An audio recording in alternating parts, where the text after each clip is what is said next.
Joining me now, once again, two people who were at the courthouse today. MSNBC legal correspondent Lisa Rubin, former Deputy Assistant Attorney General at the Department of Justice. Harry Litman, great to have you guys here. Thank you. So, as I see it, sort of three different things, big things happen today. There's Stormy Daniels' cross and redirect. There's the sort of hearing about the mistrial, which was really interesting. And then the last witness who got sworn in and is going to be continuing tomorrow. So let's start with Stormy Daniels. We had her on the stand when last I talked to you, I think on Tuesday, right? Cross today, how did it go? For whom is the question. I think it went really well for the prosecution. And obviously, I do. And the reason is because while there are very small differences in Stormy Daniels' story, look, this was an event that happened in 2006. It's 2024.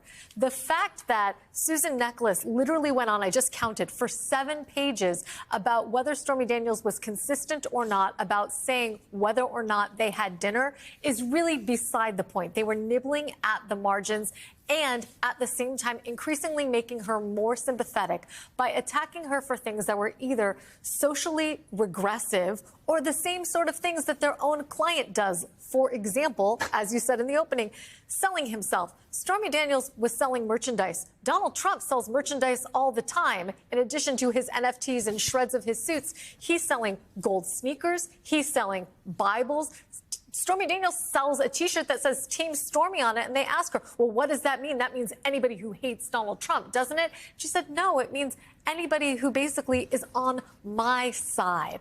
And so the way in which they tried to shame her and exploit minor inconsistencies in her story over a period of years, I thought backfired on them, and if anything, just made her seem all the more determined and resolute in the core details of her story. So when you were here last, you were saying that she was a really interesting witness and very compelling, but also you weren't quite sure what the jury made of her, just because she does, you know, her sort of presentation and her line of work, I think, is going to be fairly new to most people. I don't know, but in terms of like her what she does for a living, and you were sort of trying to mentally model what the jury was thinking. What is your thinking about that after watching today? Yeah, so I basically agree with Lisa. Nichols lands a few jabs, but she needs, because of what Trump has insisted on, a knockout punch, and she didn't come close.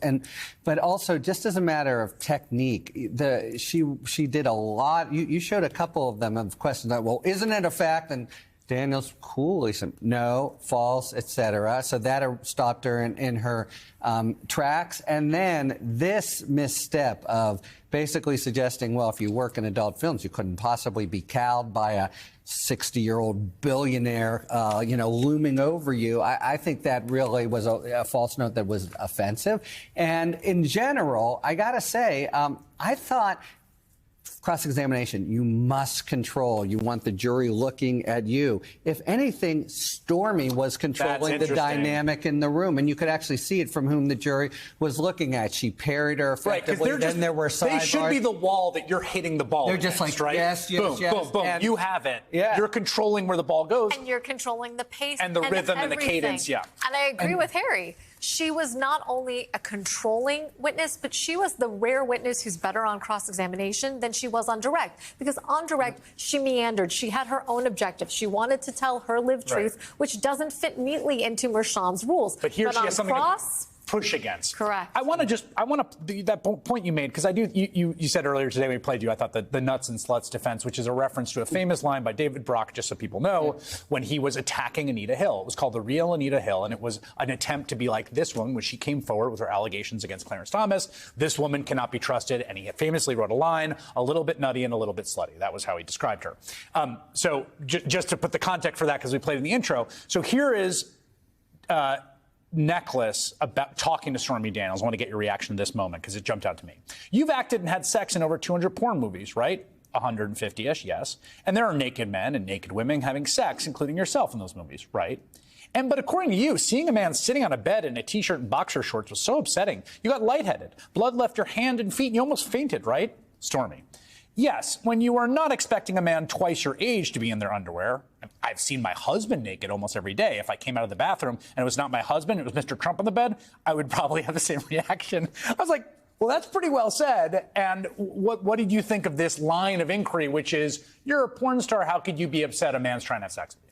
Well, it was even more offensive than that because it was, you're a porn star. How dare you think that you have the right to consent? Right, to say no, right. Correct. How it came across to me is because of what you do for your line of work, you must have a sign around your neck that basically says, open to all. And Stormy Daniels is very clear. I might do that for a living, but I choose when I do it for a living and how and when, right? Not to do it with a 60-year-old man who I found repugnant and who was looming over me in a way that felt like an imbalance of power that I wasn't into. But just notice, when they're even talking about that, Nichols is essentially conceding that she's got to make it seem like the whole thing is fantasy. They never had sex at all. But she's asking about details of what she said and what she, didn't say. It was very scattershot, and she led with her chin a lot, and she received what happens when you lead with your chin. Grassa Stormy. This was also just one more thing, because this, I think, relates to the hearing, right? Right. Which was the motion, once again, motion to dismiss. They had a motion to dismiss on Tuesday. It was denied. So the motion to dismiss here was basically, this was all wildly prejudicial. Right. It was outside the bounds. And my understanding of that was that part of the defense by part of the ruling by Mershon is, no, this stuff stays in because you said it didn't happen. Correct. Right? So I want to come to that in a second. But first, here's just...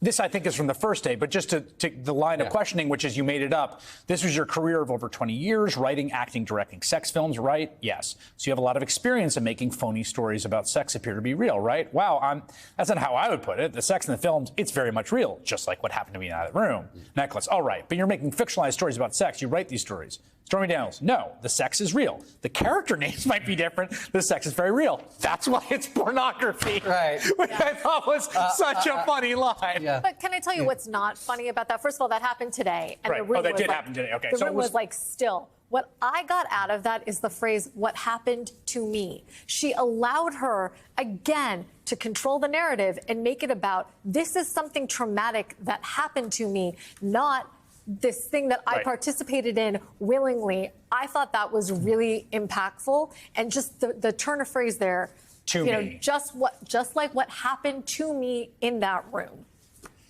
So when we get to the mistrial, just first of all, how does that actually physically happen? Is that a sidebar? Is the jury still? No. No, so it's and first of all, in an average trial day, 2 or 3 things happen. I think today was like 5 or 6. It was eventful, and that was one of them. You think normally an argument at the end of the day will be academic, low-key.